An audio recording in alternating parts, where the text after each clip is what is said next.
nicht nur unangemessen, sondern das war eine unzumutbare Respektlosigkeit. Das war keine Regierungserklärung, sondern das war ein Armutszeugnis für Ihr politisches Versagen in dieser Landesregierung. Sie haben weder Verantwortung übernommen in irgendeiner Form, noch haben Sie angekündigt, welche Konsequenzen aus dem Regierungsversagen heraus resultieren sollen. Was überbleibt, sind ein Redeschwall, ohne Inhalt, Phrasen, Worthülsen, Dinge, die aus den Medien bekannt waren, wiederholt, und mehr kam da nicht. Eins ist doch Fakt, Sie arbeiten ja fraktionsübergreifend nach links über grün schön alle zusammen und Sie haben einen gemeinsamen Feind und der verbindet Sie nämlich. Und das Anliegen ist, die Regierung zu schützen, und die da drüben machen mit, weil sie nicht einräumen wollen, dass die Flüchtling- und die Asylpolitik hier Deutschland unsicherer macht und das darauf zurückzuführen ist, dass wir ein Attentat auf dem Magdeburger Weihnachtsmarkt hatten. Das ist Punkt 1.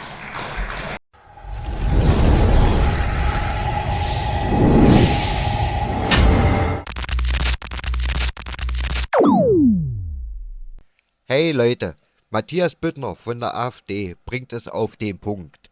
Morddrohungen ignoriert, ein falscher Arzt im Maßregelvollzug und eine CDU, die einfach versagt. Wie konnte das alles so schief gehen? Und warum schweigen die Altparteien dazu? Büttner zieht die Landesregierung und die Opposition komplett auseinander. Das müsst ihr sehen. Schaut rein, lasst einen Daumen hoch da, abonniert den Kanal und schreibt in die Kommentare, was ihr dazu denkt. Ich bin gespannt auf eure Meinung. Auf geht's! Ich möchte damit beginnen, dass ich einordne, was Herr Ministerpräsident Dr. Rainer Haseloff heute gesagt hat. Und ich kann Ihnen das schon mal gleich vorweg sagen. Das, was Sie heute hier abgeliefert haben, war den Opfern und den Angehörigen gegenüber nicht nur unangemessen, sondern das war eine unzumutbare Respektlosigkeit. Das war keine Regierungserklärung, sondern das war ein Armutszeugnis für Ihr politisches Versagen in dieser Landesregierung.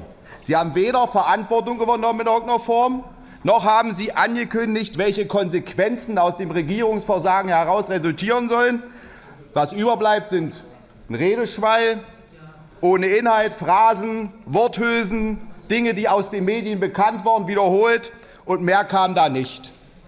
Und Herr Ministerpräsident, mir kommt das so vor, als ob Sie in Ihrem Kabinett beraten haben, wie Sie weiter mit dieser Tragödie umgehen wollen, und dann zu dem Schluss gekommen sind, na, wir versuchen es einfach mal damit durchzukommen. Vielleicht klappt es ja, vielleicht kriegen wir es ja irgendwie hin, dass keiner seinen Hut nehmen muss, und wir versuchen uns einfach mal so durchzumogeln. Und meine sehr geehrten Damen und Herren, wenn man sich dann natürlich die Gegebenheiten in diesem Parlament anguckt, dann versteht man auch, wie man zu so einem Schluss kommen kann. Denn eins ist doch mal Fakt, die Linken und auch die Grünen haben auch schon im Ältestenrat deutlich gemacht, dass sie wenig Interesse daran haben, aufzuklären. Das liegt einfach daran, dass dieser Täter ja ein Flüchtling war und dieser Täter auch als Flüchtlingshelfer tätig war. Das passt ja nicht ins Narrativ. Und wenn man dann vielleicht eventuell Kritik üben würde, dann würde man ja die bösen Rechten stärken. Das kann man natürlich nicht machen, meine sehr geehrten Damen und Herren. Dann gucken wir mal weiter, wen haben wir hier noch in diesem Parlament? Die FDP. Kaufherrn Cosme-Erb, dass er an Aufklärung interessiert ist. Leider sind Sie zu schwach, weil Sie zu wenige sind. Das ist einfach so. Und darum hat die Landesregierung oder der Ministerpräsident auch wenig Angst vor ihrem Einfluss. Dann haben wir noch die SPD, die ist vielleicht ein bisschen stärker. Aber eins ist ja mal Fakt, die hat in der Sache genauso Dreck am Stecken, da komme ich nachher noch drauf, und darum hat die auch nicht allzu viel Interesse daran, aufzuklären. Und dann haben wir noch die CDU. Und ich meine, das Sprichwort ist ja bekannt. Einer Krähe hackt der anderen kein Auge aus. Und wir wissen ja, dass es hauptsächlich um CDU-Minister geht. Zwar auch um eine SPD-Ministerin, aber hauptsächlich ist die Innenministerin hier im Visier. Und das ist ihre Kollegin. Und da werden Sie natürlich dafür Sorge tragen, dass Sie die Aufklärung nicht ganz so sehr vorantreiben. Und meine sehr geehrten Damen und Herren, es gibt ja auch schon eine übergreifende Kommunikationsstrategie, die auch die Medien schon aufgegriffen haben. Nämlich die AfD ist daran schuld, dass dieses Attentat stattgefunden hat, weil der Täter zwischen 150.000 Posts, die er getätigt hat, mal 3 AfD-Inhalte gepostet hat. Du warst jetzt die AfD, es war ein Anhänger der AfD, ein Wähler der AfD. Das ist ein Witz, ist das. Dass der auch von der Tagesschau Inhalte geteilt hat oder von der Flüchtlingshilfe, da zieht man keine Parallelen. Das ist ja witzig. Aber der AfD, die war's. Also eins ist Fakt, Herr Ministerpräsident, so kann das hier nicht weitergehen. Und ich sage Ihnen ganz klar und deutlich, ich habe in Ihrer Rede komplett vermisst, dass Sie Stellung dazu bezogen haben, dass dieser Attentäter in einer landeseigenen Gesellschaft gearbeitet hat. Nicht irgendwo, in einer landeseigenen Gesellschaft. Und zwar ist diese Gesellschaft komplett unterstellt dem Aufsichtsrat dieser Gesellschaft. Und dieser Aufsichtsrat besteht zu 100% aus Politikern und politischen Mandatsträgern. Und zwar ist der Vorsitzende dieses Aufsichtsrats der SPD-Staatssekretär Wolfgang Beck. Das ist der Staatssekretär des Sozialministeriums. Und mir kann doch keiner erzählen, dass dieser Aufsichtsrat davon nichts mitbekommen haben will. Ich meine, es ist doch in dieser Klinik bei allen bekannt gewesen, dass an diesen ärztlichen Eigenschaften dieses Attentäters gezweifelt worden ist. Darum hat man ihn auch Dr. Gui genannt. Es ist auch bekannt gewesen, dass dieser Attentäter aggressiv und herabwürdigend gegenüber Frauen agiert hat. Das ist auch bekannt gewesen. Also das sind ja keine Geheimnisse. Und dann kommt da so ein Brief reingeflattert von dem Klinikleiter, der dann so einen Per-se-Schein ausstellen soll für die Landesregierung, wo man dann sagt, man hat da nicht so wirklich was gemerkt, es war nichts auffällig. Aber es ist doch bekannt, dass dieser Attentäter im Gespräch mit dem Klinikchef gesagt hat, dass er ein bisschen durcheinander und durch den Wind ist und dass es ihm nicht so gut geht, weil er von dem saudischen Geheimdienst observiert wird. Ja, meine sehr geehrten Damen und Herren, wenn mir einer so eine Geschichte erzählt, gibt es nur zwei Versionen, wie ich darauf reagiere. Version Nummer 1 ist, ich kaufe ihm das ab. Das bedeutet, ich muss die Sicherheitsbehörden informieren und den Aufsichtsrat informieren. Und Version Nummer 2 ist, ich kaufe es ihm nicht ab. Dann muss ich aber den Schluss ziehen, dass der Typ ein bisschen verrückt ist. Dann muss ich die Sicherheitsbehörden informieren und den Aufsichtsrat informieren. Das heißt, in beiden dieser Fälle hätte der Aufsichtsrat und die Sicherheitsbehörden davon Kenntnis erlangt. Und darum kann mir auch keiner erzählen, dass der Aufsichtsrat und das Sozialministerium davon nichts gewusst haben will. Das kann mir keiner erzählen. Sie wussten davon, ganz klar. Und wenn nicht, dann wusste es der Staatssekretär. Das ist also das Erste, was ich hier in Ihrer Rede vermisst habe. Und das Zweite ist der Fakt, dass dieser Mann im Maßregelvollzug gearbeitet hat. Also nicht in irgendeinem Bereich, sondern in einem hochsicherheitsrelevanten Bereich. Das heißt, dieser vermeintliche Arzt hat darüber entschieden, wer Medikamente kriegt oder nicht, welche Therapie angelegt wird und im Ernstfall vielleicht darüber, ob jemand freikommt oder nicht. Darüber habe ich ja auch gar nichts gehört. Mich würde ja mal interessieren, wie viele dieser Menschen freigekommen sind, weil dieser falsche Arzt dafür gesorgt hat. Ich will Sie daran erinnern, wir reden hier vom Maßregelvollzug.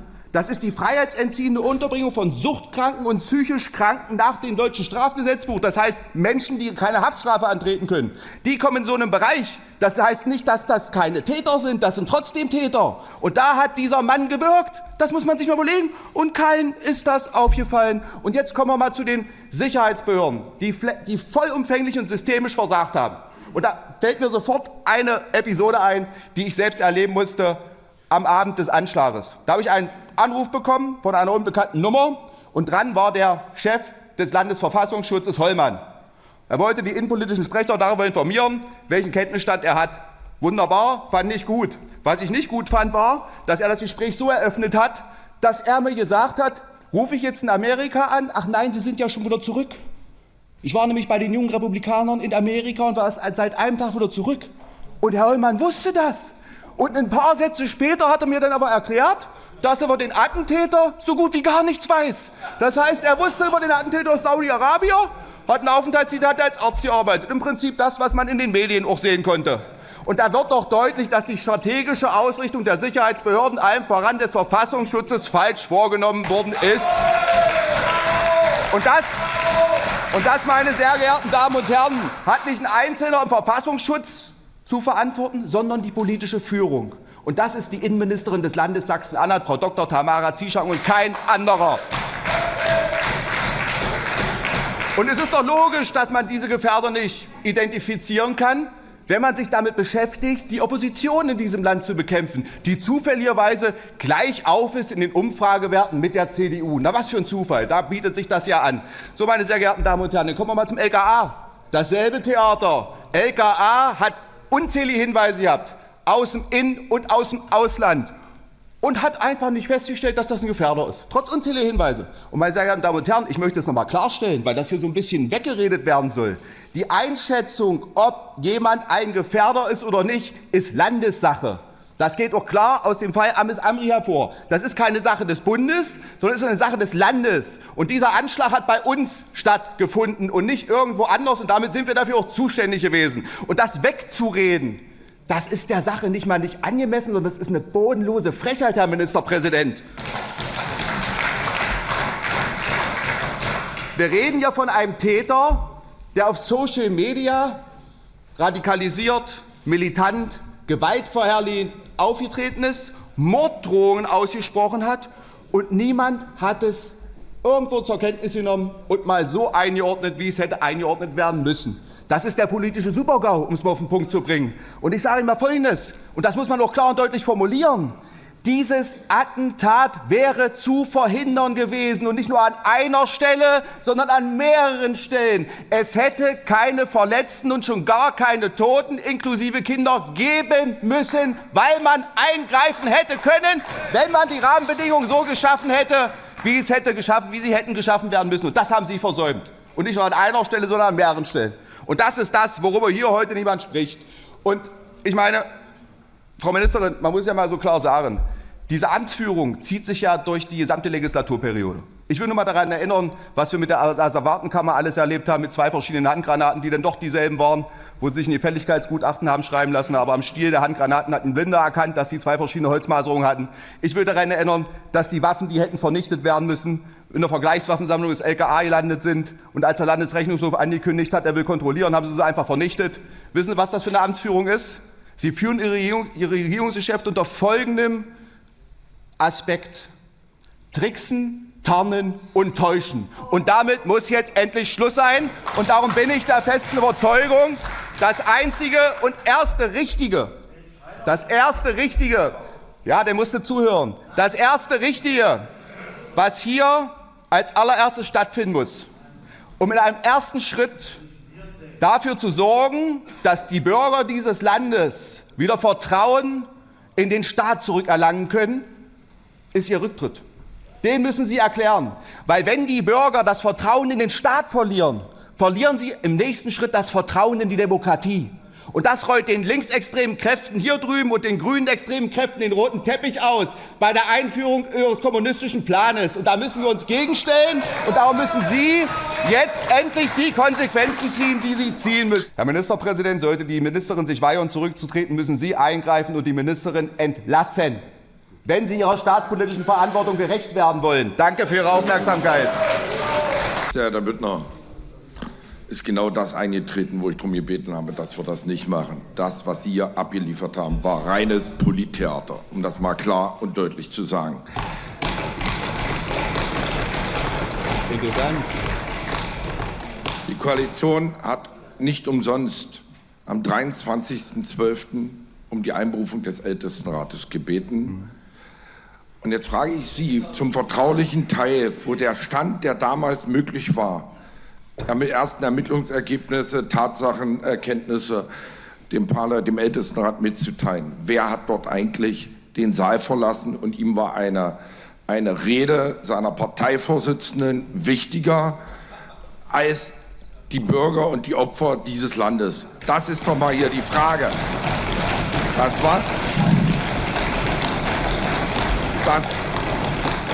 Das, was Sie gemacht haben, ist, Ihre beiden Fraktionsvorsitzenden haben den Ältestenrat verlassen. Sie persönlich haben den Ältestenrat verlassen, um dort draußen auf dem Domplatz das Geschehen politisch zu missbrauchen. Das muss ich mal ganz deutlich sagen. Und jetzt sage ich Ihnen noch eins.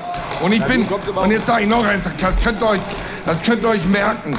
Ich bin mit Sicherheit nicht derjenige, der die Grünen und die Dunkelroten hier permanent verteidigt. Aber eins muss ich an der Stelle sagen. Keiner von denen hat im Ältestenrat oder danach jemals erklärt, dass sie die Aufklärung behindern wollen. Da muss ich die sogar in Schutz nehmen. Und das, was Sie hier machen, war eine Büttenrede in einem Oktoberfestzelt. Ich danke Ihnen für diese vielen Vorlagen, die Sie mir geliefert haben. Also Folgendes. Zuerst mal finde ich es ein absolutes Unding, dass der Deutsche Bundestag es früher schafft, eine Sondersitzung des Innenausschusses durchzuführen, als das Land oder der Landtag, den es eigentlich betrifft. Das ist das erste Unding. Was Sie im Übrigen im Hintergrund natürlich über die Fraktionen hinweg abgeklärt haben. Weil es ist doch logisch, hören Sie mal zu und sabbeln Sie mir nicht so viel dazwischen, sonst kriegen Sie doch nichts mit. Ja, wenn Sie mich doch mal ausreden lassen würden, dann könnte ich es Ihnen doch erklären. Ja, das wollen Sie nicht hören. Ja, so, Folgendes. Eins ist doch Fakt, Sie arbeiten ja fraktionsübergreifend nach links über grün schön alle zusammen und Sie haben einen gemeinsamen Feind und der verbindet Sie nämlich. Und das Anliegen ist, die Regierung zu schützen. Und die da drüben machen mit, weil sie nicht einräumen wollen, dass die Flüchtlinge und die Asylpolitik hier Deutschland unsicherer macht und das darauf zurückzuführen ist, dass wir ein Attentat auf dem Magdeburger Weihnachtsmarkt hatten. Das ist Punkt 1. Punkt 2. Wenn Sie von den Opfern und den Bürgern sprechen, dann möchte ich Sie mal über Folgendes in Kenntnis setzen. Während Sie sich hier drin in der Ältestenratssitzung Dinge erzählt haben, die unlängst in der Presse standen, weil mehr kam dabei nicht rum. Wir hatten ja auch Vertreter, wir hatten doch Vertreter, die uns berichtet haben. Und im Übrigen möchte ich Sie darüber in Kenntnis setzen, dass wir darüber ein Wortprotokoll gefasst haben. Ja? Nur mal so am Rande. Und wissen Sie, wo die Bürger und die Opfer standen? 6.000 Leute laut LKA, die standen hier draußen auf dem Domplatz und Sie haben sich hier drinnen selbst beweihräuchert. Das ist doch lächerlich, ist doch das. Hat noch jemand anders eine Frage? Keiner. Wollen Sie ans Mikro gehen? Gehen Sie doch bitte ans Mikro, wenn Sie eine Frage haben. Natürlich will ich Aufklärung, aber ich will mir doch das erzählen lassen, was ich ohnehin schon muss. Ich habe doch Fragen gestellt, die wurden doch allesamt nicht beantwortet. Und ich kann auch die Fragen jetzt noch mal wiederholen, wenn Sie wollen. Soll ich sie Ihnen noch mal wiederholen? Ich habe gefragt, ob klar ist,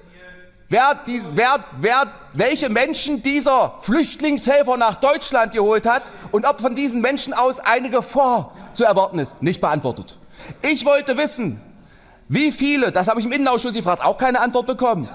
Wer hat bei Taleb A, wo er den Post getätigt hat, dass er Menschen umbringen möchte, 20 Deutsche, ob man da ihn für tadeln würde, mit Nein gestimmt, nämlich 20% von 50.000 Followern. Da wollte ich wissen, befinden sich davon Menschen in Deutschland, weil die ein Sicherheitsrisiko sind? Keine Antwort.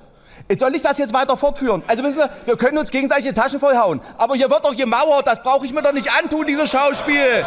Und das geht doch weiter mit Ihrem Untersuchungsausschuss. Wie kann man denn den Untersuchungsausschuss beantragen? Der am 20. Dezember endet mit den Untersuchungen. Das Attentat war am 20. Dezember. Die Einsatzlage ging so bis zum 21. Da blendet man auch die Opfer danach völlig aus, weil sie das gar nicht interessiert. Weil sie nur vorheucheln wollen, aufzuklären. Sie wollen gar nicht aufklären. Das geht doch daraus hervor. Vielen Dank für Ihre Aufmerksamkeit.